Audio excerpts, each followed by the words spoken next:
Now that we know how to edit text, let's have a look at how to edit photos and photo galleries on our sites. On our studio page, if I scroll down a little bit, you can see we have these images within our layout. When I mouse over an image, you can see that the icon changes to a clickable element, and if I click on that, we're presented with a small option window that allows us to change settings and the image itself. The first option in this box is to replace or edit the image. If we click Replace, it brings up another menu for us to select or upload a unique image. You may see images we've used throughout the site already listed in here. We can also click the Upload button if we want to upload something new from our computer, or we can click this Full View button, which is going to give us a wider layout if we plan on browsing and modifying images as needed. I'm going to select a different image for that space, maybe this building. So let's just click Select and then Done. And you can see it's been replaced within our layout. If we needed to make a small edit to that image, we can click the Edit button. It brings up this photo editor, and we can do things like crop the image, resize it, flip it, or add overlays. I'm going to leave the image as is and click Save. And let's look at the remaining options within this menu.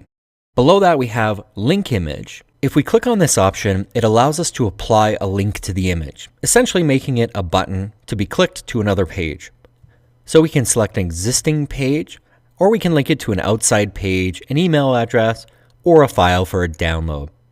Let's close that. And below that, we have options to enter in something called alt text and a tooltip.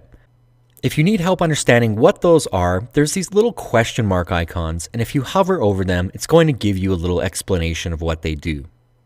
One other important note about uploading your own images is just be sure to upload an image that is reasonably sized. We don't want to upload a 30 megabyte image to the web, as it can be slow to download and cause speed issues throughout your site.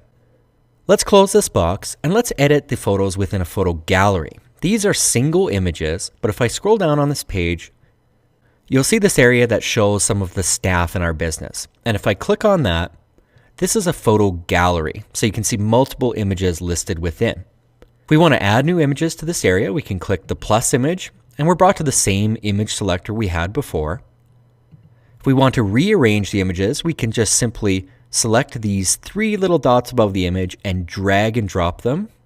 If we'd like to edit the captions on any of these images, so you can see it says Tony, and then there's some information below about Tony, we can click on Tony's photo.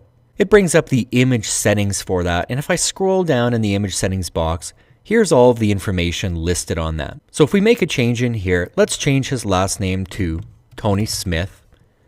And now I close this box. You can see that it's updated automatically on the site.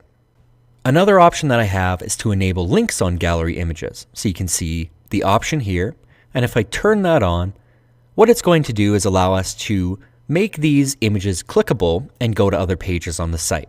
So if I bring up Tony's image again, now we have an option to edit the link, and again we can link to an existing page or an email address or a file for download. So editing a photo gallery is not that different from editing a single photo. However, you have a few more settings in terms of captions, the order of the images, and enabling links.